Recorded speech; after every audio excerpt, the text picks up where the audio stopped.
So this is part 3 of how to understand and interact with our intuition. I feel like I could talk about this topic forever, and there's so many different parts to it, so I'll try to summarize it as best as possible. There's in the movie Shrek said to Donkey, in the first one, that ogres are like onions. Onions have layers. Think of this visual perspective that onions have layers and emotions as the same way. The very sense of the onion is the first time you as a baby experience an emotion for the first time.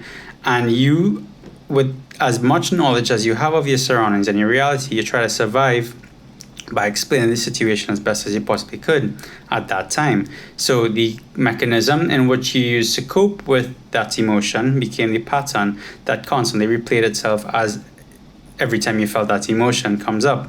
So, or the second layer would be the second time you felt that emotion, third layer, fourth layer, fifth layer, sixth layer, all the way till as an adult, or whenever you're listening to this video, you are at that layer. So when you go to therapy and you try to intellectualize what happened and all these situations around the variables around that last layer, the last time you felt that emotion, the last event in which something happened, that major layer, you intellectualize and get rid of that one layer.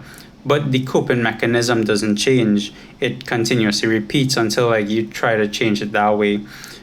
What I'm trying to say is that we could get down to the root first core of memory, that first time you have experienced that emotion, and shift the perspective of us now as an adult, the perspective we have of our reality, being able to explain what happened to us at that age, be the first time you experience that emotion. We couldn't explain to ourselves what exactly happened. Now, as an adult, you'd be able to look at it and say, oh, wait, it was something pretty trivial. My mom left me in my crib because she had to go to take a shit, and I thought she was abandoning me. This didn't happen to me, but there's a good example that I heard before.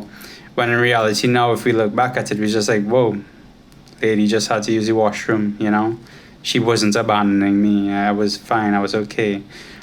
So this is just one aspect of it. The second aspect of it is, if you don't want to go through that entire meditation part of a process we call inquiry, you go through it by just simply feeling the emotion. Usually with emotion, we do one of three things.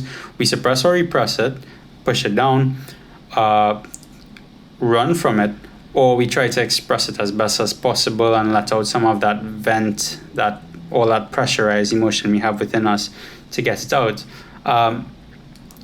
To process it one layer at a time until there's nothing left, just letting go of it, requires you to be able to sit with it and not run from it at all. And this process is basically just sitting with it. You sit with it, and as it comes up, you don't judge it. You don't have any type of negative thoughts or positive thoughts about it. The thoughts are going to come in. One emotion will bring in 1,000,001 thoughts. It will be endless. You need to not stay with the narrative of the thought and allow the emotion to just come up. Don't judge it. Don't have any assumptions about it.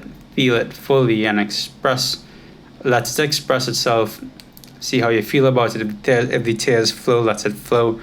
But then once it's fully felt, you let go of it. The problem here too, when you're trying to explain this to somebody else, is that whilst you go through this process, you realize that you forget how to do it, because right after you fully felt it and let it go, it's no longer in your mind, so it just goes out of the window. But I hope that helps.